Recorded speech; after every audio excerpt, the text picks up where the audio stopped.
പുതിയൊരു വീഡിയോയിലേക്ക് എല്ലാവർക്കും സ്വാഗതം. ഗ്രിഡ് ചെയ്ത് വരച്ച ചിത്രത്തെ എങ്ങനെയാണ് ഷെയ്ഡ് ചെയ്യേണ്ടതെന്ന് പലർക്കും സംശയമുള്ളൊരു കാര്യമാണ്. അതുപോലെ തന്നെ ഗ്രിഡ് വരയ്ക്കുമ്പോൾ നമ്മൾ ശ്രദ്ധിക്കേണ്ട കുറച്ച് കാര്യങ്ങളും വരുന്നുണ്ട്. എന്തായാലും അതൊക്കെ എന്താണെന്ന് നമുക്ക് ഇന്നത്തെ വീഡിയോയിൽ നോക്കാം. നമുക്ക് നേരെ വീഡിയോയിലേക്ക് പോകാം. ഒരു ചിത്രത്തെ നമ്മൾ ഗ്രിഡ് ചെയ്ത് വരയ്ക്കുമ്പോൾ ആദ്യമായി ചെയ്യേണ്ടത് നമ്മൾ വരയ്ക്കുവാൻ പോകുന്ന പേപ്പറിലേക്ക് ആ ചിത്രത്തിൻ്റെ സൈഡുകളെല്ലാം കട്ട് ചെയ്ത് കൃത്യമായി ഫിറ്റാക്കുക എന്നാണ്. നിങ്ങൾക്ക് മനസ്സിലാകാൻ വേണ്ടിയിട്ട് ഞാനിവിടെ 2 ബോക്സസ് വരച്ചിട്ടുണ്ട്. A4 എന്ന് എഴുതിയിരിക്കുന്നത് നമ്മുടെ പേപ്പറിൻ്റെ സൈസ്, അതിനനുസരിച്ചുള്ള ബോക്സാണ്. 6 എന്ന് എഴുതിയിരിക്കുന്നത് നമ്മുടെ റെഫറൻസ് പിക്ചറാണ്. ഈ റെഫറൻസ് പിക്ചറിൽ ആവശ്യമില്ലാത്ത ഭാഗങ്ങൾ കട്ട് ചെയ്തിട്ടാണ് നമുക്ക് A4 സൈസിലേക്ക് ഫിറ്റാക്കേണ്ടത്. നമ്മുടെ ഈ ഒരു പിക്ചറിനെ കട്ട് ചെയ്യുന്നതിന് മുന്നേ ആയി നമ്മൾ എത്ര സെൻറ്റിമീറ്ററിൻ്റെ ഗ്രിഡാണ് വരയ്ക്കാൻ പോകുന്നത് ആദ്യമേ തന്നെ നമ്മൾ ഡിസൈഡ് ചെയ്യണം. ഞാനിപ്പോൾ ചെയ്യാൻ പോകുന്നത് 3 സെൻറ്റിമീറ്ററിൻ്റെ ഗ്രിഡാണ്. 3 സെൻറ്റിമീറ്ററാണ് ഞാൻ കോമൺ ആയിട്ട് ചെയ്യുന്ന ഗ്രിഡിങ് മെത്തേഡ്. അടുത്തതായി ചെയ്യാൻ പോകുന്നത് നമ്മുടെ ഈ ഒരു ചിത്രത്തെ 3 സെൻറ്റിമീറ്ററിൻ്റെ ഗ്രിഡ് അനുസരിച്ച് കട്ട് ചെയ്യണം. അതിനായി നമുക്ക് നമ്മുടെ ഈ ഒരു പേപ്പറിൻ്റെ മെഷർമെൻറ്റ് അറിയേണ്ടതുണ്ട്. നമ്മുടെ A4 സൈസ് പേപ്പറിൻ്റെ ഹൈറ്റ് വരുന്നത് 29.6 സെൻറ്റിമീറ്ററാണ്. നമുക്കതിനെ ജസ്റ്റ് റൗണ്ട് ചെയ്ത് 30 സെൻറ്റിമീറ്റർ ആക്കി എടുക്കാം. അതുപോലെ തന്നെ വിഡ്ത്ത് വരുന്നത് 21 സെൻറ്റിമീറ്ററാണ്. അടുത്തതായി ചെയ്യേണ്ടത് നമ്മൾ വരയ്ക്കാൻ പോകുന്ന പേപ്പറിൽ ഈക്വലായിട്ട് എല്ലാ ഭാഗത്തും ഒരേപോലെ മാർജിൻ വിടുക. ഞാൻ ഓൾറെഡി പറഞ്ഞിരുന്നു 3 സെൻറ്റിമീറ്ററിൻ്റെ ഒരു സ്ക്വയറിലാണ് നമ്മളിപ്പോൾ ഈ ഒരു ഗ്രിഡ് വരയ്ക്കാൻ പോകുന്നത്. അതുപോലെ തന്നെ A4ലുമാണ് വരയ്ക്കാൻ പോകുന്നത്. അതുകൊണ്ട് തന്നെ എല്ലാ സൈഡിലും നമുക്ക് 1.5 സെൻറ്റിമീറ്റർ മാർജിൻ നമുക്ക് വിടാം. ഇങ്ങനെ എല്ലാ സൈഡിൽ നിന്നും 1.5 സെൻറ്റിമീറ്റർ മാർജിൻ വിടുമ്പോൾ നമ്മുടെ ടോട്ടൽ ഹൈറ്റിൽ നിന്നും 3 സെൻറ്റിമീറ്റർ ഹൈറ്റ് റെഡ്യൂസ് ആകുന്നുണ്ട്. മുകളിലും താഴെയുമായിട്ട് 1.5 സെൻറ്റിമീറ്റർ പോകുന്നത് കൊണ്ടാണ് 3 സെൻറ്റിമീറ്റർ റെഡ്യൂസ് ആകുന്നത്. അങ്ങനെ ഹൈറ്റിൽ നിന്ന് 3 സെൻറ്റിമീറ്റർ കുറഞ്ഞ് 27 ആകുന്നു. അതുപോലെ തന്നെ വിഡ്ത്തിലും 3 സെൻറ്റിമീറ്റർ റെഡ്യൂസ് ആകുന്നു. അങ്ങനെ 21 സെൻറ്റിമീറ്ററിൽ നിന്ന് അത് 18 സെൻറ്റിമീറ്ററിലേക്ക് മാറുന്നു.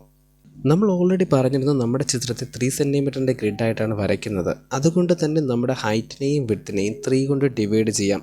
അപ്പോൾ എത്ര നമ്പറാണോ കിട്ടുന്നത് അതാണ് നമ്മുടെ റോയും കോളവുമായിട്ട് വരുന്നത്. ഇത് ഓൾറെഡി ഡിസൈഡ് ചെയ്ത് പോകുന്നതാണ്. അതുകൊണ്ട് തന്നെ നമ്മുടെ ഒരു ഹൈറ്റിനെ ഡിവൈഡ് ചെയ്യുമ്പോൾ നമുക്ക് 9 എന്നും അതുപോലെ തന്നെ വിഡ്ത്തിനെ ഡിവൈഡ് ചെയ്യുമ്പോൾ 6 എന്നുമാണ് കിട്ടുന്നത്. അങ്ങനെ 9 റോയും 6 കോളവും വരുന്ന രീതിക്കാണ് നമ്മുടെ ഒരു ഗ്രിഡ് മുന്നോട്ട് പോകുക. അടുത്തത് നമുക്ക് ചെയ്യേണ്ടത് നമ്മൾ വരയ്ക്കാൻ പോകുന്ന ചിത്രത്തെയും ഇതേ സൈസിലേക്ക് ആക്കുക എന്നതാണ്. അതിന് വലിയ ബുദ്ധിമുട്ടൊന്നുമില്ല. നമ്മുടെ ചിത്രത്തെ 3/4 അല്ലെങ്കിൽ 3:4 എന്ന റേഷ്യോയിലാണ് കട്ട് ചെയ്യേണ്ടത്. ഇങ്ങനെ ചെയ്യാൻ വേണ്ടിയിട്ട് നേരെ നമ്മുടെ ഗാലറിയിലേക്ക് പോവുക. നമ്മൾ വരയ്ക്കുവാൻ തിരഞ്ഞെടുത്ത ചിത്രത്തെ സെലക്ട് ചെയ്യുക. അവിടെ നിന്ന് ഡയറക്റ്റ് എഡിറ്റ് ഓപ്ഷൻ ക്ലിക്ക് ചെയ്തുകൊണ്ട് നമുക്കവിടെ 3/4 എന്ന ഫ്രെയിം റേഷ്യോ സെലക്ട് ചെയ്യാം. എന്നിട്ട് ആവശ്യമായ ഭാഗങ്ങൾ നിലനിർത്തിക്കൊണ്ട് വേണ്ടാത്ത ഭാഗങ്ങളെല്ലാം ക്രോപ്പ് ചെയ്ത് ഒഴിവാക്കുക. അതിനുശേഷം നമ്മുടെ പിക്ചറിനെ സേവ് ചെയ്യുക. സേവ് ചെയ്തതിന് ശേഷം നിങ്ങൾ ഉപയോഗിക്കുന്ന ഡ്രോയിങ് ഗ്രിഡ് ആപ്പിനകത്ത് കയറിയോ അല്ലെങ്കിൽ ഇവിടെ നിന്ന് ഡയറക്റ്റായിട്ട് ഷെയർ ചെയ്തുകൊണ്ടോ നമ്മുടെ ഈ ഒരു പിക്ചറിനെ ആ ഒരു ഡ്രോയിങ് ഗ്രിഡ് മേക്കർ ആപ്പിലേക്ക് കൊണ്ടുപോവുക. ഇപ്പോൾ നിങ്ങൾ നോക്കുക, നമ്മുടെ ആ ഒരു ബോക്സസ് ഒന്നും സ്ക്വയർ അല്ല. അപ്പോൾ നമുക്ക് അതിനെ സ്ക്വയർ ആക്കേണ്ടതുണ്ട്. അപ്പോൾ അതിനായിട്ട് SQ എന്ന ഓപ്ഷൻ എനേബിൾ ചെയ്യുക. നിങ്ങൾ ചിലപ്പോൾ എന്തെങ്കിലും വ്യത്യാസങ്ങളുണ്ടായിരിക്കാം. അതിനുശേഷം നമുക്ക് ചെയ്യേണ്ടത് നമ്മുടെ റോസ് കൃത്യമായിട്ട് 9 ആക്കി കൊടുക്കുക. കോളംസ് ഓട്ടോമാറ്റിക്കലി തന്നെ അപ്പോൾ വരുന്നതായിരിക്കും. സ്ക്വയർ ഓപ്ഷൻ എനേബിൾ ചെയ്താൽ മാത്രമായിരിക്കും ഇങ്ങനെ കിട്ടുന്നത്. ഇനി കൃത്യമായിട്ട് നമ്മുടെ കോളംസ് എല്ലാം വന്നോ എന്നറിയാൻ വേണ്ടിയിട്ട് LA ലൈൻ നമ്പറാണ് ഉദ്ദേശിക്കുന്നത്, അതും ക്ലിക്ക് ചെയ്യുക. ഇപ്പോൾ നമുക്ക് നോക്കാം, നമുക്കത് ഇപ്പോൾ റോയ്ക്ക് വന്നിട്ടുള്ളത് ഇംഗ്ലീഷ് ലെറ്റേഴ്സാണ്.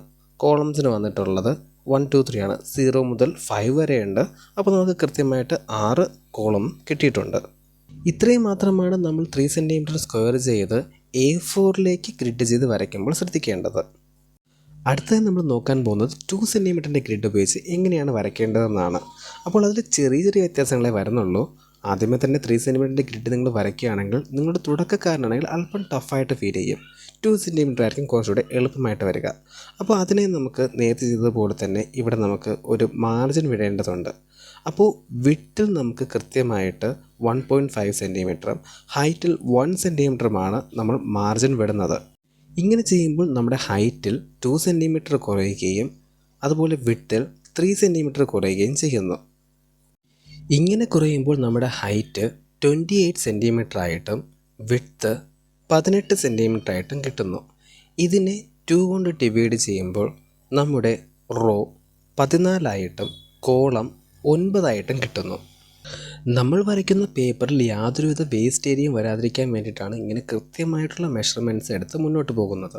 അടുത്തത് നമ്മളിപ്പോൾ ചെയ്ത 2 സെൻറ്റിമീറ്ററിൻ്റെ ഗ്രിഡിൻ്റെ സൈസ് അനുസരിച്ച് നമ്മുടെ പിക്ചറിനെ കട്ട് ചെയ്യുമ്പോൾ ചെയ്യേണ്ട റേഷ്യോ 2:3 എന്ന രീതിയിലാണ്. ഇതിനുവേണ്ടി നമ്മൾ നേരത്തെ ചെയ്ത അതേ രീതിയിൽ തന്നെ നമ്മുടെ പിക്ചറിനെ സെലക്ട് ചെയ്ത് അതിൻ്റെ ഫ്രെയിം റേറ്റ് സെലക്ട് ചെയ്ത് 2:3 എന്ന റേഷ്യോയിലാക്കി ആവശ്യമായ ഏരിയകൾ മാത്രം സെലക്ട് ചെയ്തുകൊണ്ട് നമ്മുടെ പിക്ചറിനെ സേവ് ചെയ്ത് ഗ്രിഡ് ആപ്പിലേക്ക് പോയി നേരത്തെ ചെയ്ത അതേ രീതിയിൽ തന്നെ സ്ക്വയർ ഓപ്ഷൻ എനേബിൾ ചെയ്തുകൊണ്ട് റോ 14 ആക്കിക്കൊണ്ട് മുന്നോട്ട് പോവുക. അപ്പോഴായിരിക്കും നമുക്ക് 2 സെൻറ്റിമീറ്ററിൻ്റെ ഗ്രിഡ് കൃത്യമായിട്ട് കിട്ടുന്നത്. ഇപ്പോൾ നമ്മുടെ റോയുടെ എണ്ണം 14 ആയതുകൊണ്ട് n വരെയും അതുപോലെ തന്നെ കോളംസിൻ്റെ എണ്ണം 9 ആയതുകൊണ്ട് 8 വരെയും കിട്ടിയിട്ടുണ്ട്. അതായത് 0 മുതലാണ് സ്റ്റാർട്ട് ചെയ്യുന്നത്. ഇപ്പോൾ നമുക്കിതിനെ കൃത്യമായിട്ട് തന്നെ ഗ്രിഡ് ചെയ്ത് നമ്മുടെ ആ ഒരു A4 പേപ്പറിലേക്ക് വരയ്ക്കാം. ഇനി ഗ്രിഡ് വരയ്ക്കുമ്പോൾ ശ്രദ്ധിക്കേണ്ട കുറച്ച് കാര്യങ്ങൾ നോക്കാം. ഗ്രിഡ് ചെയ്യുന്നത് വളരെ എളുപ്പമാണ്. നമ്മൾ മാർക്ക് ചെയ്ത മാർജിൻ കഴിഞ്ഞതിന് ശേഷമാണ് ഗ്രിഡ് വരയ്ക്കേണ്ടതിൻ്റെ ഓരോ പോയിൻറ്റ്സും മാർക്ക് ചെയ്യേണ്ടത്. മാർക്ക് ചെയ്യുമ്പോൾ പ്രത്യേകം ശ്രദ്ധിക്കുക, നിങ്ങൾ എത്ര സെൻറ്റിമീറ്ററിൻ്റെ ഗ്രിഡാണ് ചൂസ് ചെയ്തത് അതേ സെൻറ്റിമീറ്റർ കൃത്യമായിട്ട് ഗ്യാപ്പിൽ വരുന്ന രീതിയിൽ തന്നെ ആയിരിക്കണം മാർക്ക് ചെയ്യേണ്ടത്. അടുത്തതായി ചെയ്യുന്നത് നമ്മൾ മാർക്ക് ചെയ്ത പോയിന്റുകളെ കണക്ട് ചെയ്ത് കൊണ്ട് ഗ്രിഡ് വരയ്ക്കുക എന്നതാണ്. ഇങ്ങനെ ഗ്രിഡ് വരയ്ക്കുന്ന സമയത്ത് എത്രത്തോളം ലൈറ്റായിട്ട് വരയ്ക്കാൻ പറ്റുമോ അത്രത്തോളം ലൈറ്റായിട്ട് തന്നെ വരയ്ക്കുക. ഒരിക്കലും ഡാർക്കായിട്ട് വരയ്ക്കരുത്. കാരണം നമുക്കിത് റഫറൻസ് ലൈൻസ് മാത്രമാണ് ഈ ഒരു ഗ്രിഡ് എന്ന് പറയുന്നത്. ഒരു ചിത്രത്തെ പൂർത്തിയാക്കി കഴിയുമ്പോൾ ഈ ഒരു റഫറൻസ് ലൈൻസ് പൂർണ്ണമായും എറേസ് ചെയ്ത് മാറ്റേണ്ടതുണ്ട്. നിങ്ങൾ ഹാർഡായിട്ടാണ് ഈ ഒരു റഫറൻസ് ലൈൻസ് അതായത് ഗ്രിഡ് ലൈൻസ് വരയ്ക്കുന്നതെങ്കിൽ നിങ്ങളുടെ പിക്ചറിന് അത് ഡാമേജ് ഉണ്ടാക്കാനാണ് സാധ്യതയുള്ളത്. അതുകൊണ്ട് പ്രത്യേകം ശ്രദ്ധിക്കുക, ഗ്രിഡ് ലൈൻസ് വരയ്ക്കുമ്പോൾ നമുക്ക് കാണാൻ പറ്റുന്ന രീതിക്ക് മാത്രം ഈ ഒരു ഗ്രിഡ് ലൈൻ വരയ്ക്കുക. പിക്ചർ വരച്ച് കഴിഞ്ഞതിന് ശേഷം പൂർണ്ണമായും ഗ്രിഡ് ലൈൻസ് എറേസ് ചെയ്ത് മാറ്റുക. അതുകൊണ്ട് പേപ്പറിന് യാതൊരുവിധ ഡാമേജും ഇല്ലാതെ വളരെ സോഫ്റ്റായിട്ടും ലൈറ്റായിട്ടും മാത്രം ഗ്രിഡ് ലൈൻസ് വരയ്ക്കുക. ഇങ്ങനെ സോഫ്റ്റായിട്ട് ലൈൻസ് വരയ്ക്കുന്നത് വഴി യാതൊരുവിധ ഡാമേജും ഇല്ലാതെ തന്നെ കൃത്യമായിട്ട് നമുക്ക് ആ ലൈൻസ് എറേസ് ചെയ്ത് മാറ്റാനായിട്ട് സാധിക്കും. ഈ രീതിയിൽ ഗ്രിഡ് ചെയ്തുകൊണ്ട് ഒരു ചിത്രം വരയ്ക്കുമ്പോൾ ചിത്രത്തിൻ്റെ ഔട്ട്ലൈൻസ് എല്ലാം പൂർത്തിയാക്കി കഴിഞ്ഞാൽ നമുക്ക് അതിൻ്റെ ഗ്രിഡ് ലൈൻസ് എല്ലാം പൂർണ്ണമായി എറേസ് ചെയ്തുകൊണ്ട് ഷെയ്ഡ് ചെയ്യാം. അല്ലെങ്കിൽ ഓരോരോ സ്ക്വയർ ബോക്സ് ഏരിയ ഷെയ്ഡ് ചെയ്തുകൊണ്ട് നമുക്കൊരു ചിത്രത്തെ ഷെയ്ഡ് ചെയ്യാം. ഇങ്ങനെ ചെയ്യുന്നതിൻ്റെ കാരണം നമ്മൾ വരയ്ക്കുന്ന ചിത്രത്തിൻ്റെ കോംപ്ലിക്കേഷൻസ് അനുസരിച്ചിരിക്കും. ഒരുപാട് ഡീറ്റെയിൽസ് ഉള്ള ചിത്രമാണെങ്കിൽ നമുക്ക് ഓരോ സ്ക്വയർ ബോക്സ് ഏരിയ അനുസരിച്ച് ഷെയ്ഡ് ചെയ്യാൻ സാധിക്കുകയുള്ളൂ. എന്നാൽ സിമ്പിളായിട്ടുള്ള ചിത്രമാണെങ്കിൽ നമുക്ക് ഗ്രിഡ് ലൈൻസ് എറേസ് ചെയ്തുകൊണ്ട് ചെയ്യാം. ഞാനിപ്പോൾ കാണിച്ചിരിക്കുന്നത് ഒരു സിമ്പിളായിട്ടുള്ള ചിത്രമാണ്. ഇതിൽ ഗ്രിഡ് ലൈൻസിൻ്റെ ആവശ്യം നമുക്കിവിടെയില്ല. അതുകൊണ്ട് പൂർണ്ണമായി അത് എറേസ് ചെയ്തുകൊണ്ട് തന്നെ ഷെയ്ഡ് ചെയ്യാം. ഞാനിപ്പോൾ കാണിച്ചിരിക്കുന്ന ഈ ഒരു ചിത്രം അത്യാവശ്യം കോംപ്ലിക്കേറ്റഡ് ആയിട്ടുള്ള ചിത്രമാണ്. കാരണം ഇതിൽ ഒരുപാട് ഡീറ്റെയിൽസ് വരുന്നുണ്ട്. ഓരോ സ്ക്വയർ ബോക്സ് ഏരിയ എടുക്കുകയാണെങ്കിൽ തന്നെയും അവിടെ ഒരുപാട് ഡീറ്റെയിൽസ് വരുന്നത് കൊണ്ട് തന്നെ ഇതിൽ ഓരോ സ്ക്വയർ ബോക്സ് ഏരിയ അനുസരിച്ചാണ് ഷെയ്ഡ് ചെയ്ത് വരുന്നത്. അപ്പോൾ നിങ്ങൾ വരയ്ക്കാൻ തിരഞ്ഞെടുക്കുന്ന ചിത്രത്തെ അനുസരിച്ചായിരിക്കും നിങ്ങൾ വരയ്ക്കുന്ന ഗ്രിഡ് ലൈൻസ് നിലനിർത്തണോ വേണ്ടയോ എന്ന് തീരുമാനിക്കേണ്ടത്. അത് നിങ്ങൾക്ക് തന്നെ ചൂസ് ചെയ്ത് വരയ്ക്കാവുന്നതാണ്.